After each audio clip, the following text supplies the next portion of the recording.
What is the ancestors? In the person of the person, there are many persons. That is why in our African tradition, when we greet you in plural. Sanibonani, Dumelang, Tobela, Avusheni. We greet in plural because we are greeting them in you. In the person of the person, there are many persons. You are not alone. You are 33% your mother, 33% your father, 33% yourself. Inside of your mother in you is her mother and father in her. Inside of your father in you is his mother and father in him. So it goes on and on and on and on. So you are a community of people. You are the ultimate representative of all that came before you. You are the total summary of all that make you up from the very beginning of your ancestral line until to now. That line, it goes back to the first ancestor, which is what we call God. In our African spirituality, God is the first ancestor. So now, that being the case, ancestral system is our African system. Your DNA, your build-up, your DNA makeup is what we refer to as ancestors. They are the building block of your existence. So you can't say, I don't believe in ancestors, this is pagan. Ancestors there's nothing to believe in. It's not a religion. You don't have to believe in ancestors. You have to acknowledge the ancestors. So there is no such thing as ancestral worship, like most European sociologists and anthropologists and scholars have came here and said, we Africans, we worship ancestors. We are engaging in ancestral worship. We don't have such thing. We don't have such thing. It's not our thing. We don't worship ancestors. We don't believe in ancestors. We don't have a word for ancestor worship. When we say Riapahla, when we say Pabadimu, when we say Musebetsi wa Badimu, none of these words is equals to ancestor worship or translate to ancestor worship. There is no African word for ancestor worship. We don't have such thing. So Rebolela ka Badimu. Now, Badimu, this form part of our African trinity. We Africans, we the Bantu people, have a trinity of Mudimu, Badimu, Lebotu. Now, these are represented by the 3 stones that we use when we make fire. We use 3 stones. So anywhere in Africa, when you travel, you find people who use 3 stones when they make fire. You must know that we share common ancestral origin. And these 3 stones represent our trinity, which is Mudimu, Badimu, Botu, or God, ancestors, and Ubuntu. So now, when we talk of ancestor, we don't talk of ancestor worship. We don't talk of ancestral religion.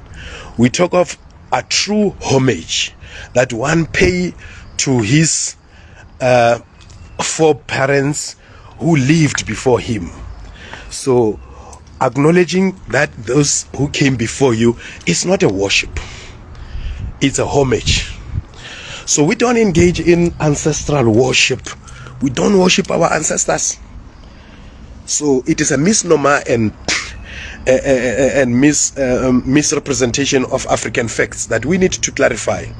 As Rastafari, one of the things we are here to do is to make sure that we wipe out all misconception about ourselves as African people, about our ancestors, about our existence, about our cosmology, about our ontology, about our very philosophy of life we call Butu or Ubuntu, that sometimes we refer to it as humanity. Ubuntu or Butu does not mean humanity, So yes, it's about humanizing the human. It's about the humanization of the human, but it does not mean humanity. That is a vulgarization of it by Western scholars.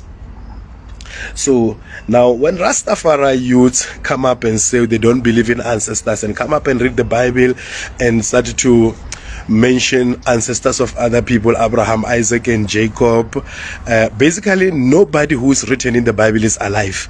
Even those 3 people that were raised from the dead, I think Jesus rose 2 Elijah rose one from the dead. Even those who were rose from the dead, they were raised from the dead to come and die. None of them is alive. The people, they said Jesus rose Lazarus from the dead. Lazarus is dead. So everybody from Genesis to Revelation is dead. So the Bible is the book of the dead. It's not the book of the living. Nobody in the Bible is alive. So it's a book of the dead. So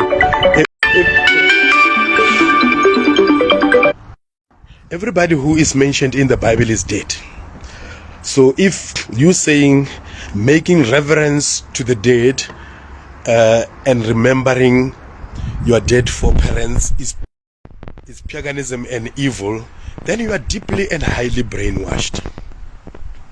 And that is that brainwash that we need to deal with, to sort it out, to get you straight, an African child, because none but ourselves can free our mind. Much as others can free our bodies, but none but ourselves can free our mind. We have to emancipate ourselves from mental slavery.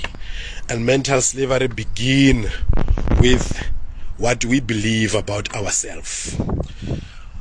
What we believe, what we were told about ourselves.